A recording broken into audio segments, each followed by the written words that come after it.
Nestle everyday सुर संग्राम सनहिया लगावल बहुत बात नहीं खे नजरिया चुरावल बहुत बात होला केहू के मुआवल बहुत बात नहीं खे मुआ के जियावल बहुत बात होला सनहिया लगावल बहुत बात नहीं खे नजरिया चुरावल बहुत बात होला।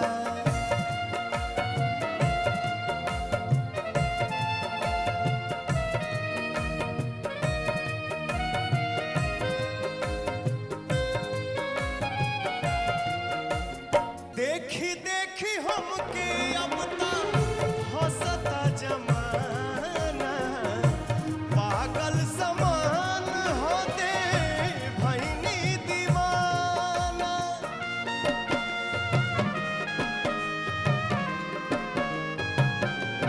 हाँ देखी देखी हमके अब तक हंसता जमाना पागल समान होते भैनी दीवाना केहू के रोवावल बहुत बात नहीं खे केहू के रोवावल बहुत बात नहीं खे रोआ के हंसावल बहुत बात होला सनहिया लगावल बहुत बात नहीं खे नजरिया चुरावल बहुत बात होला।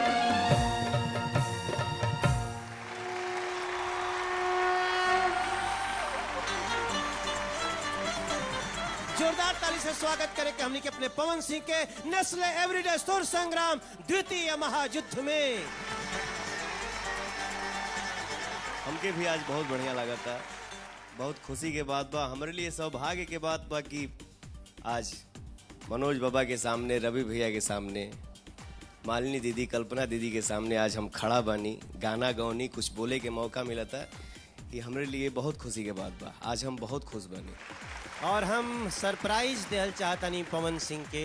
एगो बाबा तो से मिलल चाहत बाड़ी, वो बहुत बड़ा ज्योतिषी हमें और तोहरा बारे में कुछ बहुत अच्छा कहले रहने कबो। उनकर नाव बाटी आनंद मोहन बुढ़ऊ बाबा। क्या बात है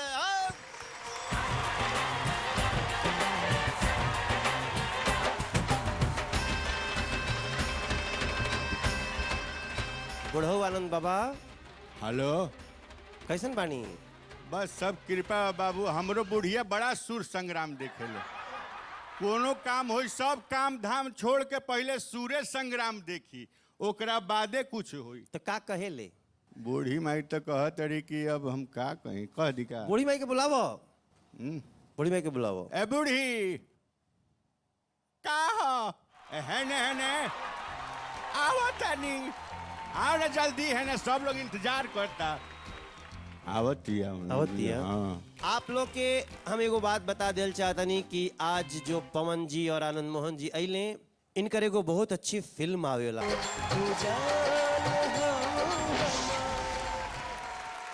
कार्यक्रम के आगे बढ़ावे से पहले हम बिना मालिनी जी से पूछ ले कैसे जा सकेला कि प्यार के मतलब का बाटे, आपके जीवन में प्यार का बा? रंग इश्क का क्या जानेंगे पीर और फकीर, ये तो राधा जाने या फिर जाने हीर, मेरे इश्क की यही तासीर। एक कार्यक्रम के आगे बढ़ावत हम बुला रहल बानी अपने डाबर रेड पेस्ट यूपी के शान के एक महायोद्धा मंगला सलोनी जी के। तोरे खातिन प्यार रोमांस का बाटे? प्यार एक बहुत खूबसूरत एहसास हो, लेकिन हम जब छोटी सी रही ना तो अपने आप के लिए हमरे अंदर बहुत हीन भावना रही कि हम के भगवान ऐसा कुछ भी नहीं दिलन ना, हम बहुत सांवली है ऐसा कुछ मन में हमेशा चलल करे। तो फिर हमार दादाजी हमार मित्रगण सब लोग हमके समझेलस कि भगवान जौन तोके दिले हैं ना वो जल्दी कोई के नहीं देतन, तो वही से प्यार करा। तो फिर हम संगीत से बहुत, आज भी हमारे लिए संगीत से ज़्यादा कुछ भी मायने नहीं रखत। और हम कभी बाहर जाइला तो जब हम आइला और देखिला हमार तानपुरा हमार हारमोनियम कहीं एक कोने में पड़लन तो हम पहले आके उनके गले लगाइला।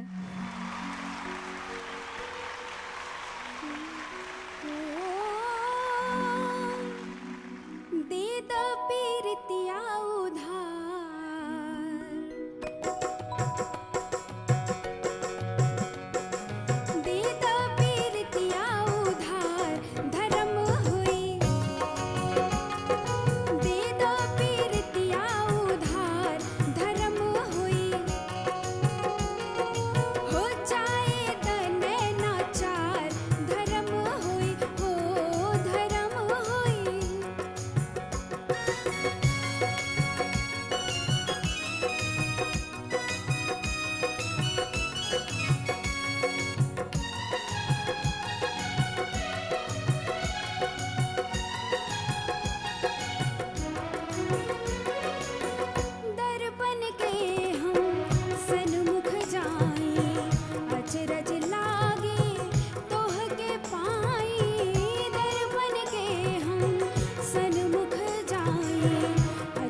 हमरे पास एगो चिट्ठी आयल बा।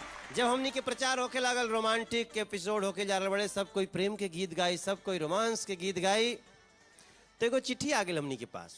अब ये चिट्ठी केकरे नाव से बा ये खोल लेले बनी या पढ़ लेले बनी या बड़ी विस्फोटक चिट्ठी बा। जब ही खुली तो ऐसा विस्फोट हुई कि शायद बड़ा बड़ा विस्फोट एक सामने फेल हो जाए। मंगला ये चिट्ठी तोरे नाम से हो सकेला ना? काहे काहे नहीं हो सकेला? हमके ऐसा लगा था। ये चिट्ठी केकरे नाव से बा एकर बहुत जल्दी उद्घोषणा हो जाए। ए बाबू हमरा नाम से नहीं खेनू तोरो अभी आशा बाटे कि तोरे नाम चिट्ठी आ सकेला। पहले हमर बता दो, धुक धुक करता मन। माने बूढ़ी चिट्ठी भेज सकेली? अरे 7वां पढ़ल बिया, पुराना जमाना का। अच्छा तो धीरज धार के और तनी बांध के बैठी। अच्छा अभी देखी मंगला सोनी जोन गाना गौले बाड़ी ओकरा पर पवन जी नंबर दी हैं। बहुत अच्छा गौलू, हम कमी खोजते रह गए नहीं है, हमके कहीं कमी नजर ना आइल है। हमरे तरफ से पूरा बा 40। ओ 40